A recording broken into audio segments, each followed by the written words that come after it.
Բարև ձեզ հարգելի գործընկերներ, սկսում ենք նոր ֆուտբոլային ակումբի գլխավոր մարզիչ Սանդրո Պերկովիչի հետ խաղային մամուլի ասուլիսի Փյունիկի դեմ կայացած խաղից հետո սկզբում մարզիչը կխոսի խաղի մասին, իսկ հետո կհնչեն լրագրողների հարցերը.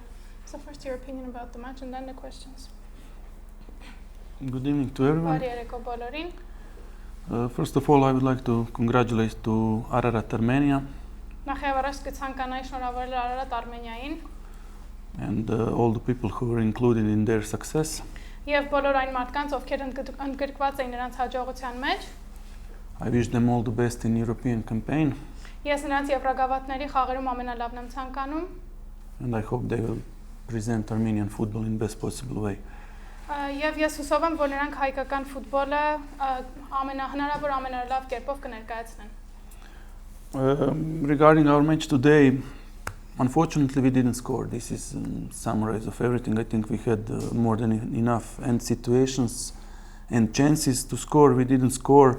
This kind of matches, one goal always decide. We have more than enough opportunities. We didn't score. It's a draw. This is how things function in English football.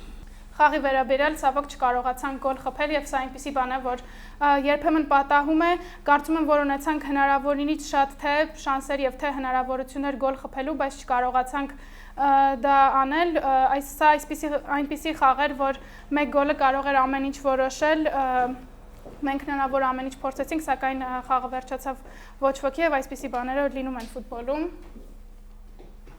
Այսքանը հարցեր։ Սետակի է Մաթեոս Արասը ինչու այսօր պալատար չմտավ, հաշվի առնելով նաև թե նա քանի կարևոր գոլ է խփել թիմի համար, նման դժվար խաղերում։ The question is, they're curious why Mateus Aras didn't play today, considering that he scored a lot of goals on important matches like these. Unfortunately, Mateus Aras is injured and we couldn't count today on him. Ցավոք սրտին վնասվածք ունի եւ այսօր չկարողացանք նրա վրա հույս դնել։ Հաշվի հարցս կարելի է մրցաշրջանի վերջին խաղին, բայց քանի որ արդեն ամեն ինչ որոշված է, մրցաշրջանի սկզբում ես Մարշին հարցեցի, որտեղ կլիներ Նոան այդ կարգավիճակով, եթե խաղար Խորվաթիայի առաջնությունում, մարզիչը պատասխանեց, որ կլիներ գլխավոր քարյակից հետո։ Մրցաշրջանի վերջում հաշվի առնելով որոշ անցած ճանապարհը, հաջողությունները, մարզիչը որտեղ կդներ Նոային իր խաղի որակով, իր պոտենցիալով, եթե թիմը խաղար Խորվաթիայի առաջնությունում։ So, he wanted to ask you this question on our last match, but considering that everything is already decided, he has asked you a question at the start of the season regarding the team's condition. Where would you put, let's say, the team in the Croatian competition? And you said that maybe we would be in the top 4. So right now, considering right now all of the road that we went through and all the success that we had, so Noah with its quality and also with all of its potential, right now, where would you rate it, let's say, in Croatian league? I don't know why is this important, but I would put Noah somewhere or close or very close to this top 4 big teams in Croatia. We played against Rijeka. You can feel it, their power. We won against them, but they were able to go further in the competition than we.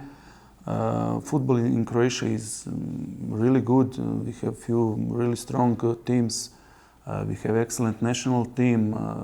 Competition is much better organized, I must say this. Refereeing is on much higher level. So altogether, football in Croatia is at the moment on higher level. But our club, FC Noah, we are growing, and as I said, somewhere around top 4 we would be for sure. Չգիտեմ թե ինչու է այս հարցը հիմա կարևոր, բայց կարող եմ պատասխանել, որ շատ մոտ էր կամ կլիներ top 4-ում, իրականում մենք արդեն խաղացել ենք խորվաթական մեծ թիմի դեմ, Ռիեկայի դեմ եւ տեսակ, որ թե ինչպես մենք նրանց կարողացանք հաղթել եւ անցնել նրանց ինչ տիպի ուժով։ Իհարկե մենք նրանց հաղթեցինք, բայց նրանք կարողացան Եվրագավաթի մրցաշարում շատ ավելի առաջ անցնել։ Ես կարծում եմ, որ խորվաթական ֆուտբոլը շատ ավելի լավն է, մենք ունենք մի քանի ուժեղ թիմեր, ունենք հիանալի ազգային հավաքական եւ կարծում եմ, որ այնտեղ մրցաշարը ավելի լավ է կազմակերպված, այնտեղի մրցավարները շատ այլ բարձր մակարդակի վրա են, ինչպես նաև ֆուտբոլը, սակայն մեր ակումբը աճում է եւ արդեն ինչպես նշեց մարզիչը, Նոային top 4-ում տեսնում է։ Հետաքրքիր է Օշիմայի փոփոխությունը Նիզետով եւ 5 պաշտպանի անցնելու սխեման տակտիկական ինչ քայլով է պայմանավորված։ So the question is about Takuto Oshima and Rob Nizet, Rob being substituted with Oshima and the decision to play with 5 defenders. Was this a tactical decision? We wanted to switch on 2 strikers, that's why I make this, and that we bring a little bit more balls from the side, because through the middle was very hard to go. Punic, despite the fact that they also need to win today, they play really defensively. We wanted a little bit more crosses from the side. We got it also from Rob, also from Ho Hamberzumian.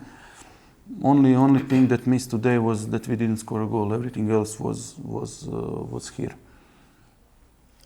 Մենք ցանկանում ենք խաղալ երկու հարցակվողով, դրա համար այդպիսի որոշում կայացրեցինք, նաև ցանկանում ենք գնդակները ավելի շատ կողքերից ստանալ, քանի որ շատ դժվար էր խաղադաշտի մեջտեղի հատվածից ստանալ գնդակները։ Իհարկե հաշվի առնելով, որ Փյունիկին եւս անհրաժեշտ էր այս խաղը հաղթել, նրանք շատ պաշտպանողական էին խաղում եւ մենք ցանկանում ենք ավելի շատ գնդակը ստանալ եզրային հարվածներից։ Մենք գնդակը ստացանք ավելի շատ եզրային հարվածներից Ռոբ Նիզետի կողմից, Հովհաննես Համբարձումյանի կողմից։ Կարծում եմ այսօր միակ բանը, որ մենք բաց ենք թողել, դա գոլ խփելն էր, մնացածը կարծում եմ, որ տեսակ թե ինչպես էր։ Այս առաջնությունը նոան top 5 թիմերի դեմ ընդամենը 2 հաղթանակ գրանցեց, հենց լիգայի խաղերի մասին է խոսքը։ Արդյոք դա գլխավոր պատճառներից մեկն է, թե ինչու թիմը չեմպիոն չդարձավ։ So in the Armenian Premier League, we've only had 2 victories against the top 5 teams. We're talking only about the matches of the Armenian Premier League. Do you think this is the reason that we couldn't, let's say, reach becoming champions? We lost too many points in first part of the season. Մենք մրցաշրջանի առաջին հատվածում շատ միավորներ կորցրեցինք։ It was too big gap. We tried to do everything. We are now, if I'm not wrong, in a run of 18 games without lost.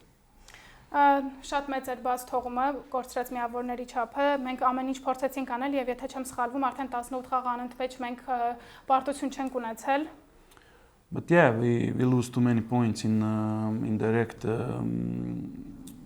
games with our biggest opponents, and for sure this is part of the reason why we are not the champions. Բայց մենք իհարկե շատ միավոր կորցրեցինք շատ կարևոր եւ շատ մեծ մրցակիցների դեմ խաղերի ժամանակ եւ կարծում եմ, որ այո, սա պատճառներից մեկն է, որ մենք չկարողացանք չեմպիոն դառնալ։ Նոան հրապարակել է 2025 թվականի բյուջեն եւ աշխատավարձը ֆուտբոլիստների կազմել է $6.5 միլիոն, ինչը առնվազն 2 անգամ է Նոայի 2 անգամ ավել է Նոայի ցանկացած մրցակցից, հա։ Արդյոք մարզիչը նման բյուջեով, նման կարգի խաղացողներով առաջնությունում չհաղթելը չի համարում մարշական ձախողում։ So, Noah has posted the budget for 2025, and overall salary for the players is around $6.5 million. So, considering that this is twice as much as, let's say, our other opponent teams, do you think not being able to win the championship with this budget and having this players, do you consider this as a, let's say, loss as a coach? I don't see the reason why you ask me about budget. This is not my job. My job is to coach the team. I think we did great season so far. Of course, it's hurt that we are not the champions, but if you forget, this team, first time in history of this country, qualify for playoff in the European competition. Չեմ հասկանում, չեմ տեսնում, թե ինչու եք հենց BJ-ի կապված հարցը տալիս ինձ, քանի որ դա իմ աշխատանքը չէ, իմ աշխատանքը թիմին մարզելն է եւ ես կարծում եմ, որ մենք շատ լավ մրցաշրջան ենք անցկացրել, իհարկե ցավոտ է, որ չենք կարողացել չեմպիոններ դառնալ, բայց ցանկանում եմ հիշեցնել, որ մեր թիմը առաջի թիմն է, որ Եվրագավաթներում կարողացավ անցնել play-off pool. And if it's like this in football, who invests the more, he will be a champion. Then this game would be very easy. You can see in all the leagues in the world that it's not like this. Things in football doesn't functioning like this. For me and I hope for the club, this is a big lesson for this season. One more time, congratulations to Ararat Armenia, but we are going to bounce back next season. Չեմ կարծում, որ այնպես է, որ ֆուտբոլում ինչքան ավելի շատ գումարներ դնես, դա կապահովի, որ չեմպիոն դառնաս, չեմ կարծում, որ դա այդքան հեշտ կարող է լինել եւ աշխարհի բոլոր մրցաշարներում կարծում եմ, որ այսպես չէ ֆուտբոլի աշխարհում, կարծում եմ հույս ունեմ, որ եւ իմ համար եւ ակումբի համար այս մրցաշրջանը շատ մեծ դաս կլինի, կրկին շնորհավորում եմ Ararat Armeniaին եւ ես վստահ եմ, որ մենք հաջորդ մրցաշրջան կվերադառնանք ավելի ուժեղ։ Thank you. Շնորհակալություն